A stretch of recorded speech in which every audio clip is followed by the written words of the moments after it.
भगवान की लोकाभिरामं रणरङ्गधीरं राजीवनेत्रं रघुवंशनाथं कारुण्यरूपं करुणाकरन्तं श्रीरामचन्द्रं शरणं प्रपद्ये। मनोजवं मारुततुल्यवेगं जितेन्द्रियं बुद्धिमतां वरिष्ठं वातात्मजं वानरयूथमुख्यं श्रीरामदूतं शरणं प्रपद्ये। श्रीरामदूतं शरणं प्रपद्ये। श्रीराम जय जय राम। श्री राम जय जय राम। श्री राम जय जय राम। श्री राम जय जय राम। श्री राम जय जय राम। राम जय जय राम। श्री राम जय जय राम। श्री राम जय जय राम। जय जय जय हनुमान गोसाई। जय जय हनुमान गोसाई। कृपा करो गुरुदेव की नाई। कृपा करो गुरुदेव की नाई। जनक सुता जग जननी जानकी। जनक सुता जग जननी जानकी। अतिशय प्रिय करुणा निधान की। अतिशय प्रिय करुणा निधान की। गीता के जुग पद कमल मनावो। के युग पद कमल मनावो। ताके जुग पद कमल मनावो। के युग पद कमल मनावो। जासु कृपा निर्मल मति पावो। जासु कृपा निर्मल मति पावो। राम ही सुमिरिय गाय यही राम ही। राम सुमरिय गाये राम ही संतत सुनिए राम गुण ग्राम ही। संत सुनिए राम गुण ग्राम ही सब पर परम प्रकाशक जोई। पर परम प्रकाशक जोई। राम अनादि अवधपति सोई। राम अनादि अवधपति सोई। ताई भजिए मन तजी कुटिलाई। आई भजिए मन तजी कुटिलाई। राम भजे गति के ही नहीं पाई। राम भजे गति के ही नहीं पाई। तरई न बिन से ये मम स्वामी। स्वामी राम नमामि नमामि नमामि।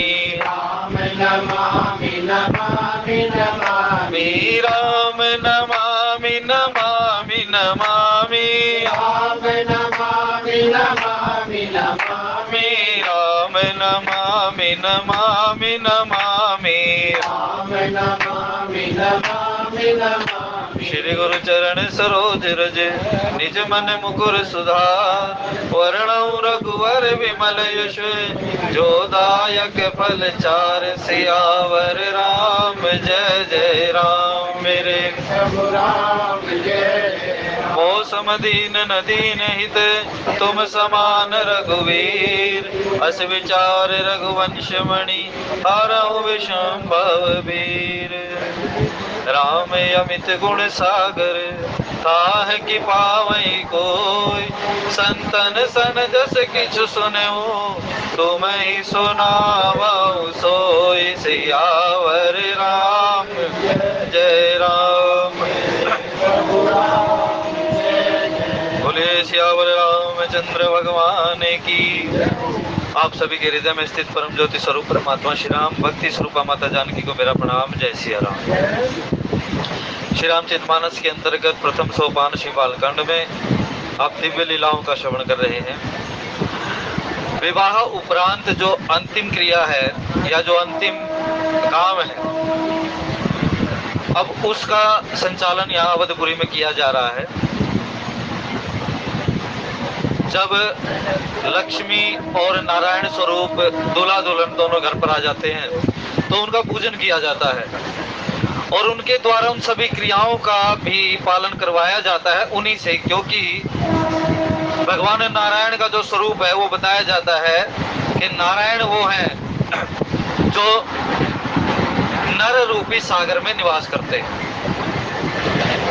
जो नर है उसको सागर कहा गया है, क्योंकि नार जो शब्द है उसी से नर का प्रादुर्भाव हुआ है। ये सृष्टि भी जो उद्भूत हुई है, इस सृष्टि का भी प्रादुर्भाव जल के द्वारा ही बताया गया। इसलिए नार जो है, नार से ही नर है और नर के भीतर ही नारायण स्थापित रहते हैं। श्री राम जय राम जय जय राम, श्री राम जय राम जय जय। तब उन्हीं नर, इसीलिए भगवान और उसके भगत को कभी भी अलग नहीं बताया गया। भगत भगति भगवंत गुरु चतुर नाम वपुए। भगवान, भगवान के भगत और भगवान के संत, इन तीनों की एक ही संज्ञा है भाई। अब गोस्वामी जी इस बात को कैसे करते हैं, सामंजस्य इसका कैसे बिठाते हैं। राम को तो बता दिया, जगत प्रकाश प्रकाशक रामू, मायाधीश ज्ञान गुण धामू। जो माया के गुणों को अपने अधीन कर कर इस सृष्टि का संचालन प्रलय आदि करते हैं वो नारायण है। लेकिन जो इस सृष्टि में रहकर इस माया से ऊपर उठने का सामर्थ्य रखते हैं वो नर है, उसको बताया गया। तो अब उन्होंने कहा महाराज ऐसे ही वो परमात्मा जो सर्व समर्थ है वो ये दिखाने के लिए कि ये माया कोई ज्यादा विकट नहीं है। समस्या तब ही विकट होती है जब हम समस्या को विकट मान लेते हैं, नहीं तो सूझबूझ के द्वारा काम लेने से किसी भी विकट समस्या का समाधान बड़ी सरलता से मिल जाता है। श्री राम जय जय राम, श्री राम जय राम जय जय। और हमारे सामने समस्या उत्पन्न कब होती है? वास्तव में तो संसार के जीवों के जीवन में प्रत्येक घटना सभी के जीवन में घटती है भाई। कभी ना कभी धन का अभाव भी होगा, कभी ना कभी धन की अधिकता भी होगी। दोनों ही विपरीत परिस्थितियां हैं। धन का घटना भी अच्छा नहीं है और धन का बढ़ना भी अच्छा नहीं है। संबंधों का ज्यादा बढ़ना भी अच्छा नहीं और संबंधों का ज्यादा घटना भी अच्छा नहीं। ग्रंथों का ज्यादा स्वाध्याय भी उत्तम नहीं और ग्रंथों का बिल्कुल स्वाध्याय भी उत्तम नहीं है। अति सर्वथा वर्जयेत। किसी भी चीज की अति, आप ग्रंथों का पठन पाठन करता चला जाए कोई व्यक्ति, लेकिन वो ग्रंथ जीवन में ना उतर पाए तो भाई उसका कोई फायदा नहीं है। लेकिन यदि मूलभूत जो चीजें हमारे जीवन में कि हमें करना क्या चाहिए, इतना भी यदि ग्रंथों से ज्ञान ना लिया गया तो भी कोई फायदा नहीं है भाई। इसीलिए किसी भी चीज की अति सर्वथा ही त्याज्य है, लेकिन किसी भी चीज का जो आधारभूत ज्ञान है वो होना परम आवश्यक है। श्री राम जय राम, श्री राम जय जय। माता सती के जीवन से हमें ये प्रेरणा मिलती है। अस कही चले मनोज नसावन, कही सच्चिदानंद घन पावन। भगवान शंकर को भगवान शंकर ने देखा कि मेरे परमात्मा लीला कर रहे हैं तो उन्हें प्रणाम कर दिया, लेकिन सती को भेद हो गया। सती के मन में भाव हो गया कि क्यों शंकर जगत बंदे जगदीशा, जिसको सारा का सारा संसार जिसकी वंदना करता है वो किसकी वंदना कर रहा है? वो एक सामान्य से मनुष्य की वंदना कर रहा है। यही भेद बुद्धि है भाई, नर और नारायण को अलग मान लेना। और हमें कभी अलग मानना नहीं चाहिए, क्योंकि नर में ही नारायण के दर्शन है। जनक जी महाराज ने उन्हीं नारायण के दर्शन किए भगवान राम के स्वरूप।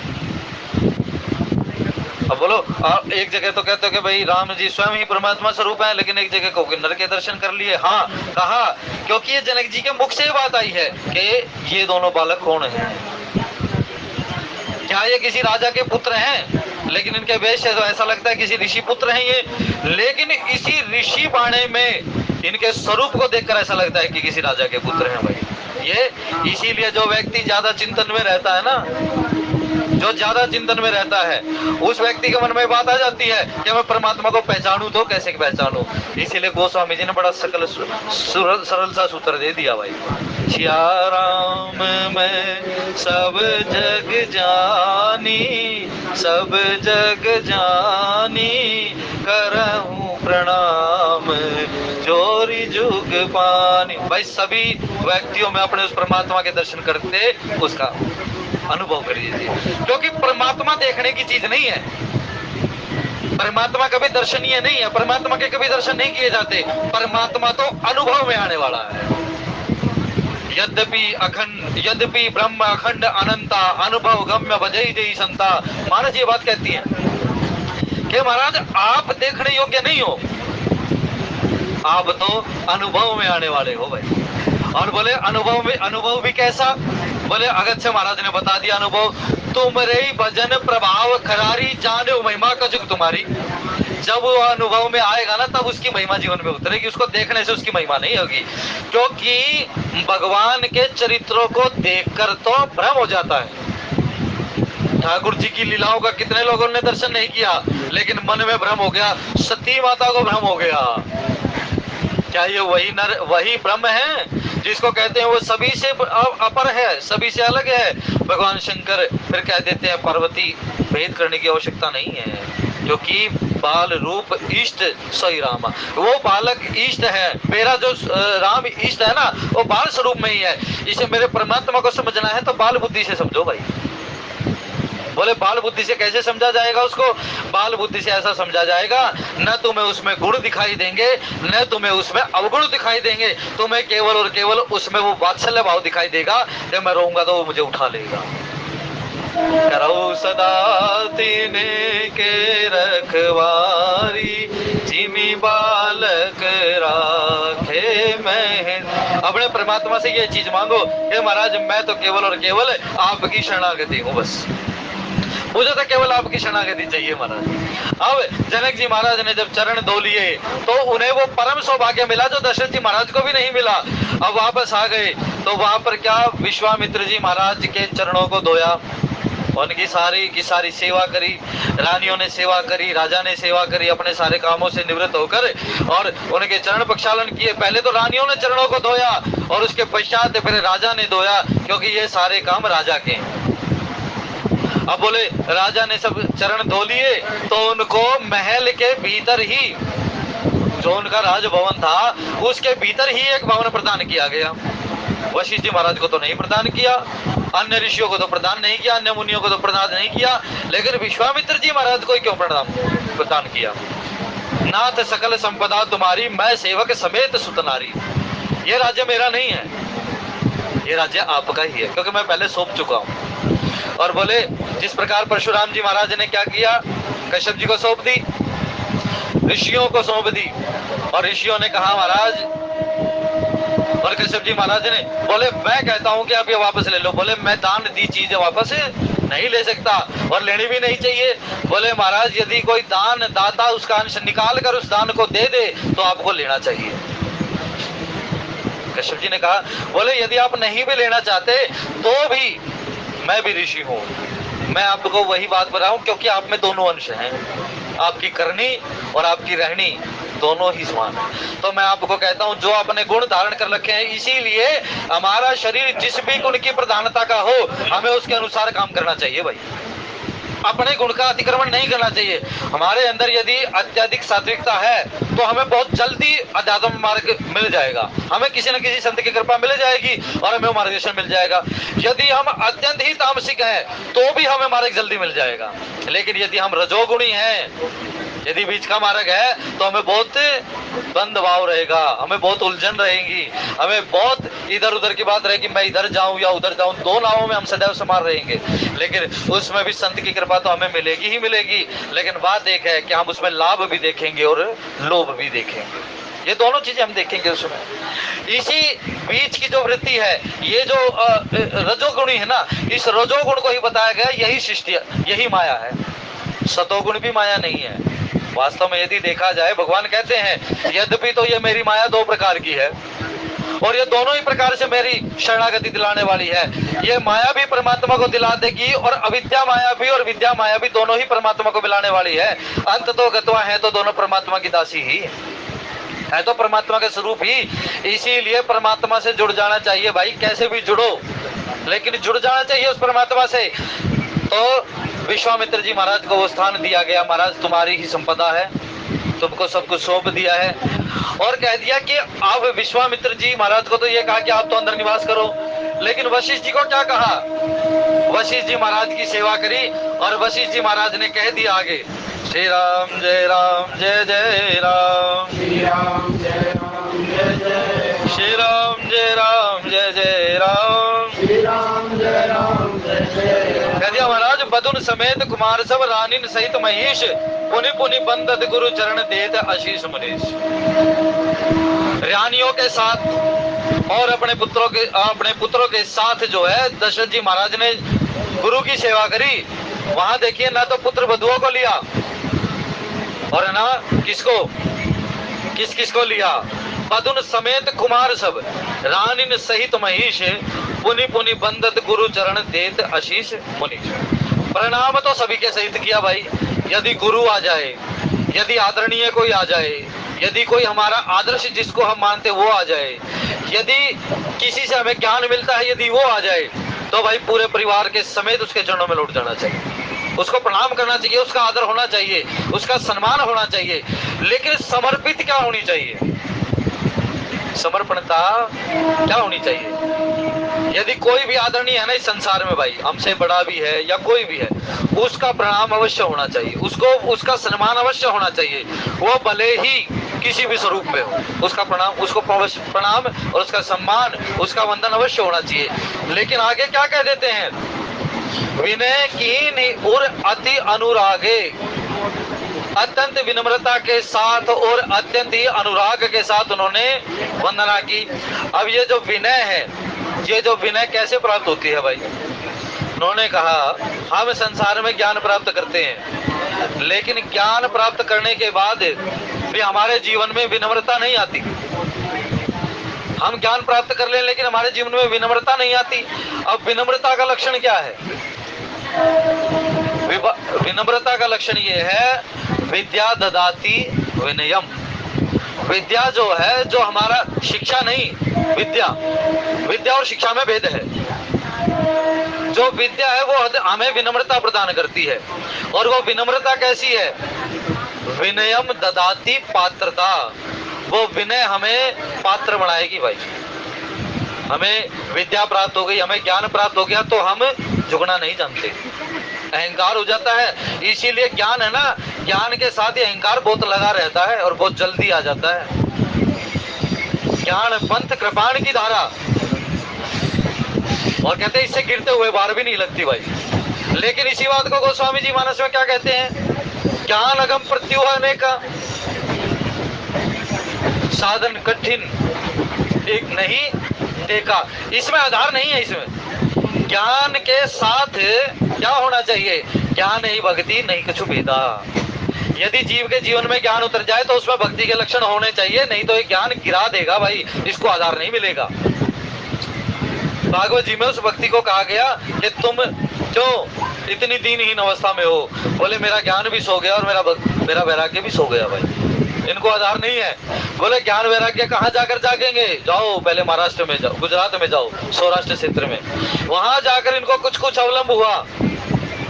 फिर वो महाराष्ट्र में आई, फिर महाराष्ट्र में। जैसे जैसे ज्ञान और वैराग्य भक्ति के पथ पर चलते हैं, जैसे जैसे ज्ञान और वैराग्य में वो संन्यास रूपी भक्ति प्रविष्ट होती है, वैसे वैसे वो भक्ति पुष्ट होने लग जाती है। श्री राम जय राम जय जय राम। श्री राम जय राम जय। इसलिए जीव के जीवन में यदि ज्ञान है तो उसमें वो संन्यास होना चाहिए, और यदि जीव के जीवन में वैराग्य है तो भी वो संन्यास होना चाहिए।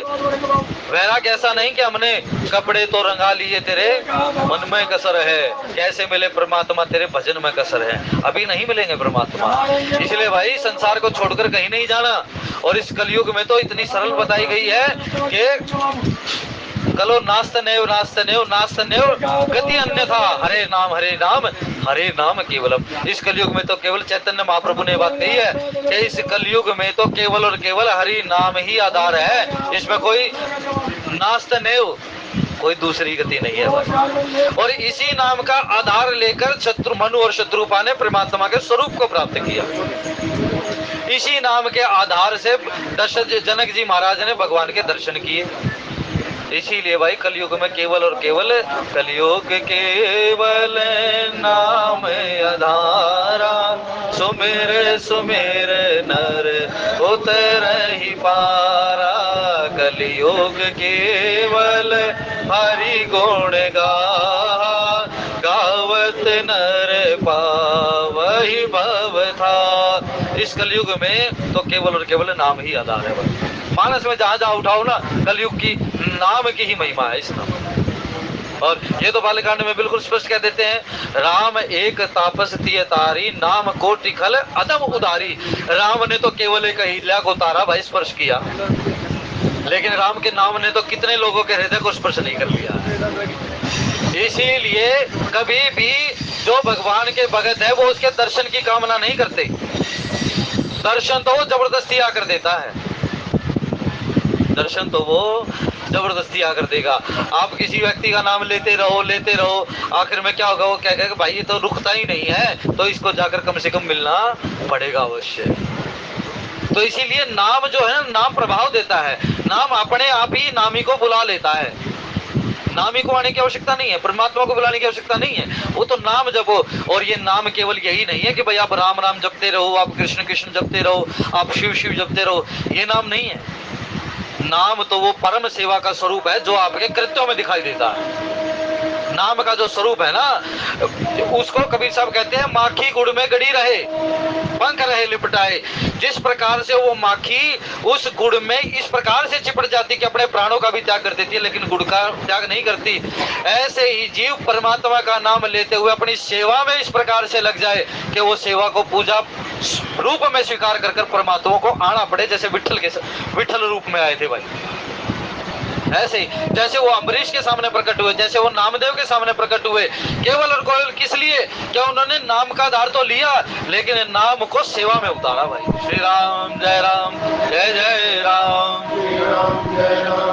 जैसे कबीर साहब ने उस नाम को अपनी सेवा में उतारा, रैदास ने उस नाम को अपनी सेवा में उतारा, मीरा ने उस नाम को अपनी सेवा में उतारा, तुलसी ने उस नाम को अपनी सेवा में उतारा। इसलिए नाम तो वो है जो सेवा में उतर जाए। जब जीव अपने कर्तव्यों को पहचानने लगे तब मानव को इस नाम की कृपा हो रही है। ये कर्तव्य हुई तो है जिस कर्तव्य को भगवान श्री कृष्ण ने अर्जुन को समझाया, अरे मैं तो तेरे साथ हूँ, लेकिन मेरे साथ होने से भी तुझे मुक्ति नहीं मिलेगी। क्यों? यदि तू अपने कर्तव्य को पालन नहीं करेगा तो उसको समझा दिया। अब विनम्रता पूर्वक उन्होंने प्रणाम किया तो उन्होंने कहा विनम्रता विद्या ददाति विनयम और विनयम ददाति पात्रता। जो ये विद्या है, जो ये ज्ञान है, ये हमें विनम्रता प्रदान करता है, और जो ये विनम्रता है वो हमें पात्र बनाती है। ये ध्रुव की माता ने कहा उसको, सुनीति ने, ये हे ध्रुव ऐसे बन जाओ, सुशीलो भव धर्मात्मा मैत्र प्राणी हितेरतः। आपको ऐसा बन जाना चाहिए कि आपका स्वभाव सुशील आत्मा के समान हो। आप सुशील कह तो देते हैं कि भाई ये दुल्हन तो बड़ी सुशील है, ये कन्या तो बड़ी सुशील है, लेकिन माता ने अपने पुत्र को कहा कि तुझे सुशील बनना होगा। भाई नाम सुशील रखवाने से सुशीलता नहीं आती, नाम सुशील हो जाने से सुशीलता नहीं है, लेकिन कर्म सुशील हो जाने से, कर्म में दीनता आ जाने से सुशीलता प्राप्त होगी। तब उन्होंने कहा सुशीलो भव धर्मात्मा। जब तुम्हारे अंदर शील का गुण आ जाएगा तब तुम धर्म के गुण को प्राप्त करोगे, तुम्हारे अंदर धर्म प्रकट होने लगेगा, और जब धर्म तुम्हारे अंदर प्रकट होगा तो वो प्रदर्शित होगा तुम्हारी क्रियाओं में। प्राणी हितेरतः, जब ये तुम्हारा जो स्वभाव है, जब ये क्या हो जाएगा, प्राणी हितेरतः, ये प्राणियों के हितकारी हो जाएगा। धर्म का गुण क्या है? परहित सरिस धर्म नहीं भाई, परहित और पर पीरा सम नहीं अधमाई। तो ऐसे ही उन्होंने कहा कि तुम्हें अपने अंदर शील का गुण लेना है, शील के बाद तुम धर्म में प्रविष्ट हो जाओगे, और जब तुम धर्म में प्रविष्ट हो जाओगे, जब तुम ऐसे धार्मिक हो जाओगे कि तुम्हें प्राणी हितेरत है, कि जब तुम्हारी प्रत्येक क्रिया प्राणियों के हित के लिए मात्र होगी। इसी प्राणी हित को कहते हैं सेवा। श्री राम जय राम। जब तुम प्राणियों के हित के लिए काम करने लगोगे, प्राणी हितेरत है, तब तुम कैसे हो जाओगे, तुम्हारा जीवन कैसा हो जाएगा? तुम्हारा जीवन ऐसे हो जाएगा जैसे एक ऊंची धरती है और एक नीची धरती है। उस ऊंची धरती पर यदि आप जल डालोगे तो वो बिना कुछ कहे ही वो निचली धरती पर चला जाएगा। ऐसे ही सारे के सारे गुण, सारी की सारी जो भगवत कृपा है वो तुम्हारे जीवन में उतरती चली जाएगी। यद्यपि सरिता सागर महु जाई, जिमि सरिता सागर महु जाही, यद्यपि ताहि कामना नाही, तिमि सुख संपत्ति बिन ही बुलाए, धर्मशील पही जाहि सुनाए। यही तो कहा ना, धर्मशील, जिसका धर्मशीलवान है, जो धार्मिक तो है लेकिन उसमें शील का गुण है, ऐसे व्यक्ति को उन्होंने कहा कि उसी के पास ये सारी चीजें आती हैं भाई। तो इसीलिए जो व्यक्ति धर्म करते रहते हैं, जो धार्मिक ज्यादा बनते हैं, उनको ये गुण देखना चाहिए अपने अंदर कि हमारे अंदर ये शील का गुण है भी या नहीं है। धार्मिक कहने से धर्म नहीं होता, धार्मिक कहने से, पूजा पाठ करने मात्र से व्यक्ति धार्मिक नहीं हो जाता, उसके धर्म का निर्वाह नहीं होता। लेकिन उन्होंने कहा जिम्मे धर्मशील वही है जिसके अंदर, धार्मिक वही है जिसके अंदर शीलता का गुण है। श्री राम जय राम, जय जय राम। तो भाई अपने इस धार्मिक गुण को पहचानो कि हमारे अंदर धर्म कितना है, हम कितने धार्मिक हैं। अगर इस गुण को नहीं पहचाना ना व्यक्ति ने, तो ना उसका धर्म रहेगा और ना उसका शील रहेगा, कुछ भी नहीं रहेगा। उस व्यक्ति का अस्तित्व ही नहीं है, क्योंकि धर्म से ही जीव का अस्तित्व है भाई। इस धर्म को भी जानना चाहिए। ये धर्म बड़ी कोई ऐसी चीज नहीं है कि ये एक भी पक्ष को नहीं छूता। ये धर्म हमारे जीवन के प्रत्येक काम को छूता है, चाहे उसमें राजनीति लगा लो, चाहे आप उसमें गृहस्थ लगा लो, चाहे उसमें सन्यास लगा लो, चाहे उसमें बच्चों की पालना लगा लो, कुछ भी करो आप, ध्यान लगो, धारणा लगो, समाधि लगो, कुछ भी करो, लेकिन ये जो धर्म है हमारे जीवन के प्रत्येक अंग का स्पर्श करता है भाई। श्री राम जय राम, जय जय राम, श्री राम जय राम। तो इसीलिए भाई अपने धर्म को जानना चाहिए कि हम कहाँ तक के धार्मिक हैं, हम कितने धार्मिक बने हुए हैं, और इस धर्म के पूरे जो गुण है ना, वो कहाँ उतरे? वो जनक जी महाराज में और दशरथ जी महाराज में उतरे हैं। क्योंकि जब आप धार्मिक हो जाओगे तो आपके घर का एक भी व्यक्ति ऐसा नहीं। अब आप बिल्कुल इससे जानकर, इससे विचार कर देखो, हम 8-8 घंटे घर के मंदिर में पूजा करते रहे, लेकिन संतान हाथ जोड़ने में भी शकुचाती हो, तो क्या हम पूरे धार्मिक हैं? क्या हमारे घर में धर्म है? धर्म का वास है हमारे घर में? नहीं है। क्या हमारी संतान तो पूजा पाठ में लगी हुई हो, लेकिन हमारे पास समय नहीं हाथ जोड़ने का? क्या फिर भी हमारे घर में धर्म है? लेकिन हम संतुष्ट हो जाते हैं कि कम से कम हमारी संतान तो परमात्मा का, नहीं, वो धर्म नहीं है, वो केवल संस्कार है, केवल संस्कार। और वो भी संस्कार महाराज संगति से आगे होंगे। श्री राम जय राम। जो पूर्वजों ने कृत्य कर रखे हैं उसी का प्रभाव हमारी संतानों में आता है भाई। हर व्यक्ति का कर्म उसकी तीसरी पीढ़ी को प्रभावित करता है, हर व्यक्ति का कर्म। इसीलिए तो कहते हैं दादा के गुण पोते में दिखाई दे जाते हैं। और ये शास्त्र बिल्कुल बात कहता है कि प्रत्येक व्यक्ति का गुण है, उसके जो कृत्य है वो उसकी तीसरी पीढ़ी में दिखाई दे जाते हैं। इसलिए कम से कम अपने जीवन में ये तो प्रयास करो, हम पूरे गुणी ना बने, पूरे धार्मिक ना बने, कुछ तो गुणे बने भाई। श्री राम जय राम, जय जय राम, श्री राम जय राम। इसीलिए परमात्मा ने बड़ी सरलता से बात, ये सरल नहीं है इतनी बात समझनी कि सर्वधर्मान परित्यज्य है। अरे तेरे अंदर तो शील भी नहीं है भाई, इसलिए मैं कह देता हूँ तो अपने ऊपर कुछ भी मत रख, अपने ऊपर कुछ भी मत रख, तब मैं तुझे अपना पाऊंगा। बोले महाराज अब एक जगह तो आप कहते हो कि सब कुछ मुझे दे दे, और दूसरी जगह कहते हो कि भाई तुझे शीलवान होना चाहिए। बोले शील का गुण क्या है? शील का गुण है शत्रुघ्न, शील का गुण है शुद्ध कीर्ति। इसको जानो यदि शील को जानना है तो महाराज। श्री राम जय राम। इसलिए हमें निज धर्म पर चलना सिखाती रोज राम। राम अयन, अयन का मतलब अब कह देते हैं घर। अयन का मतलब धाम भी होता है, अयन का मतलब गांठ भी होता है, अयन का मतलब दिशा भी होता है, अयन का मतलब स्थान भी होता है। अयन के बहुत अर्थ, जैसे दक्षिणायन, उत्तरायण। तो इसीलिए अब उन्होंने कहा, और लेकिन देखो हम कह देते हैं कि श्री राम जय राम जय जय राम, श्री राम जय राम, श्री राम जय राम, श्री राम जय राम।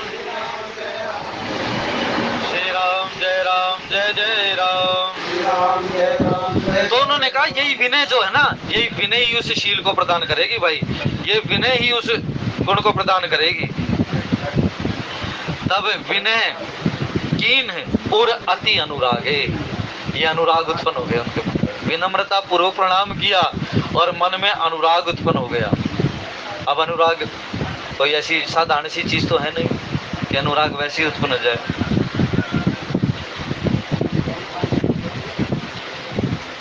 अब ये अनुराग मिल ही न रघुपति बिन अनुरागा, दिए जोग जग तप मख उपवास।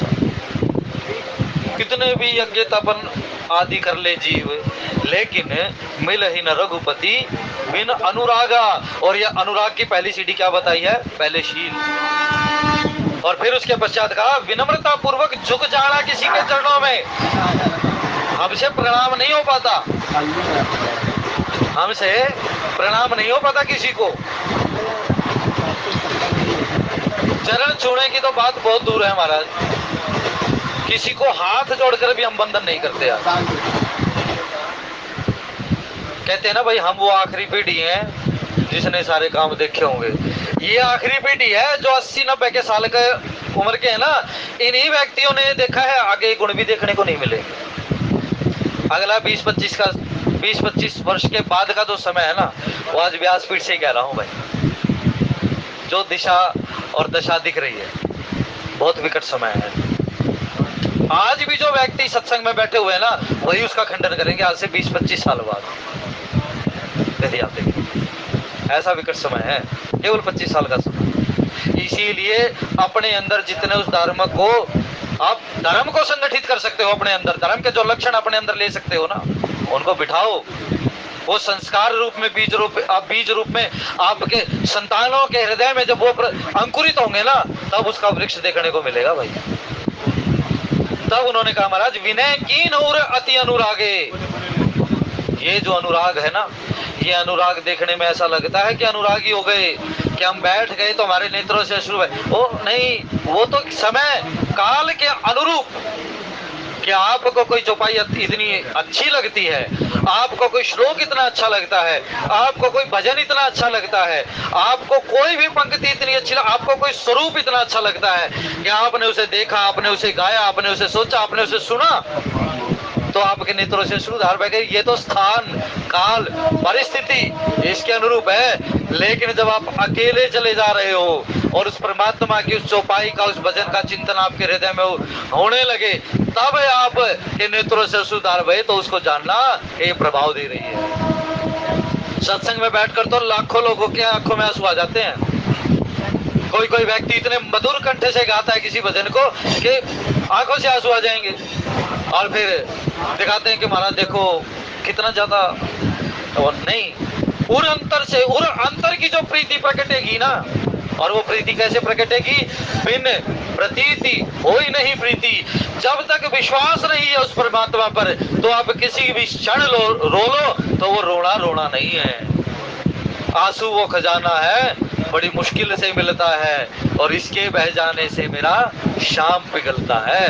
2 बूंद ही काफी है घनश्याम रिझाने को।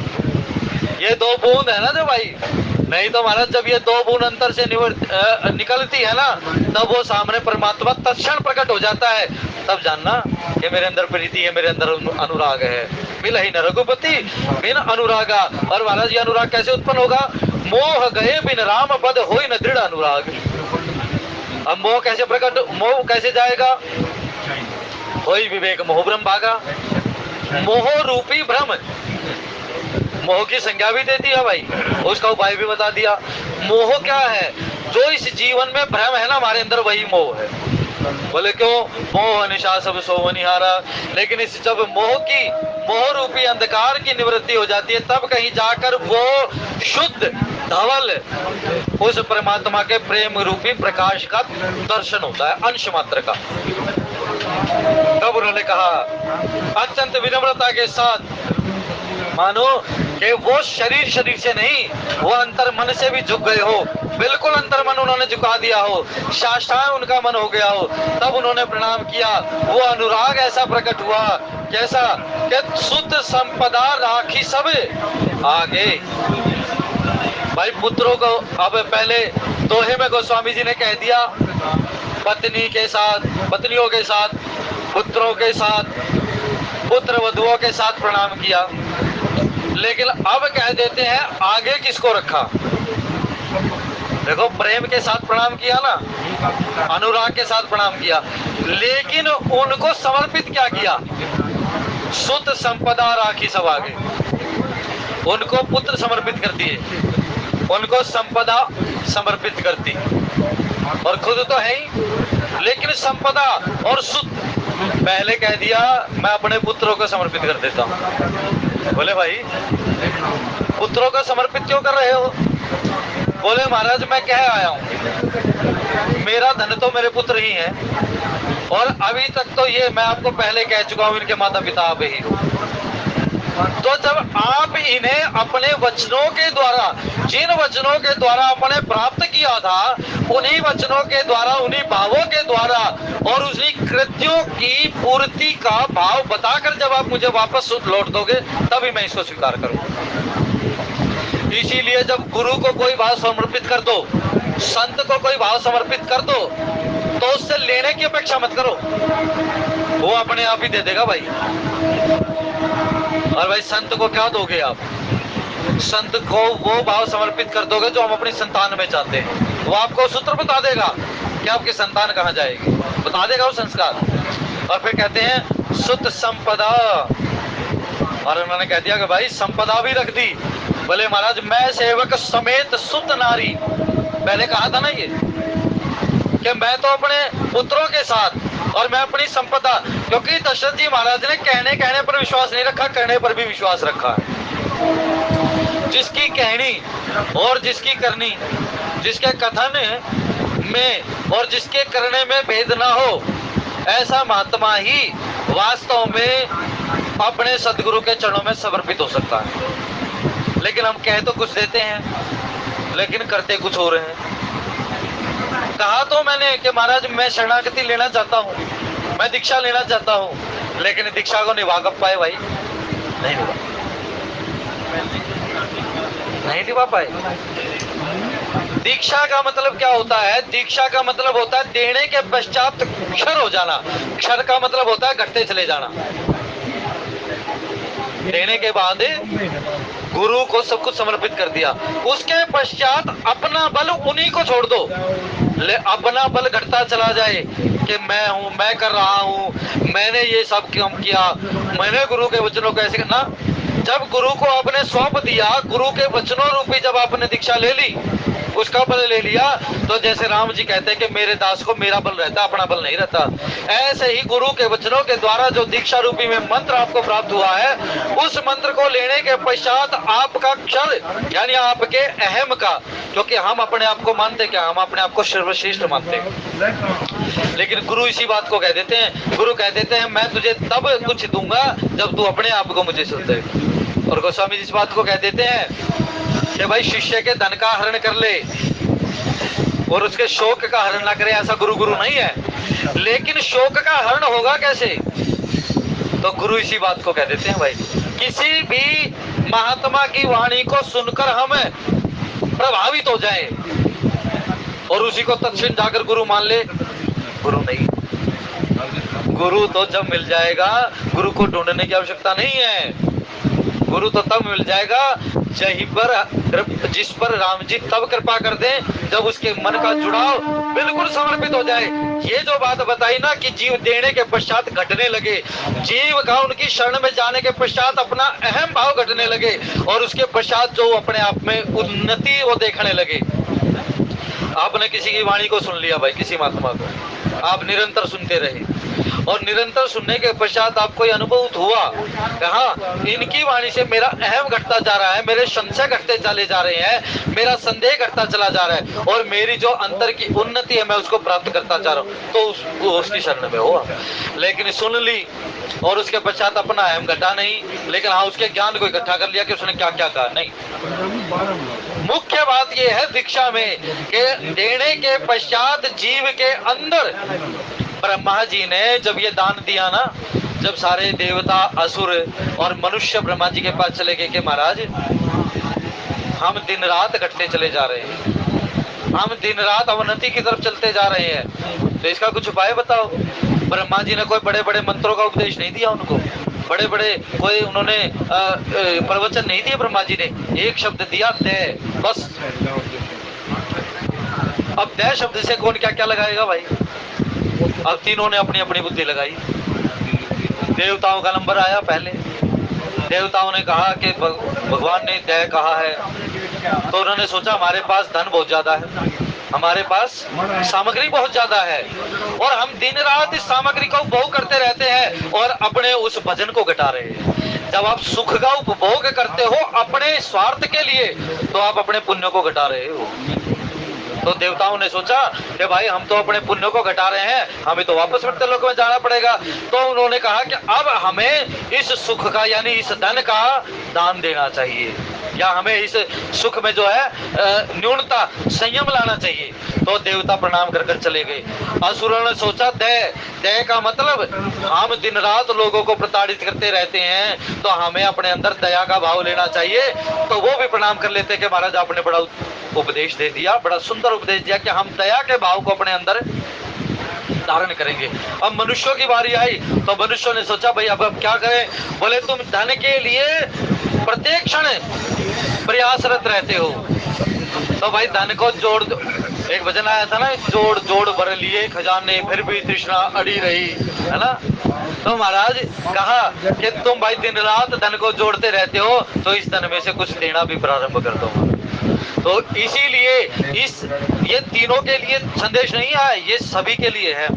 आप अपने सुख में संयम लाइए, अपने सुख के उपभोग में संयम ले आइए और अपने जो आपके अंदर शक्ति है उस शक्ति में आप दया का भाव ले आइए और जो आपका परिश्रम है उस परिश्रम में दान का भाव ले आइए, तो आप उस परमात्मा के उस भाव को ग्रहण कर लो।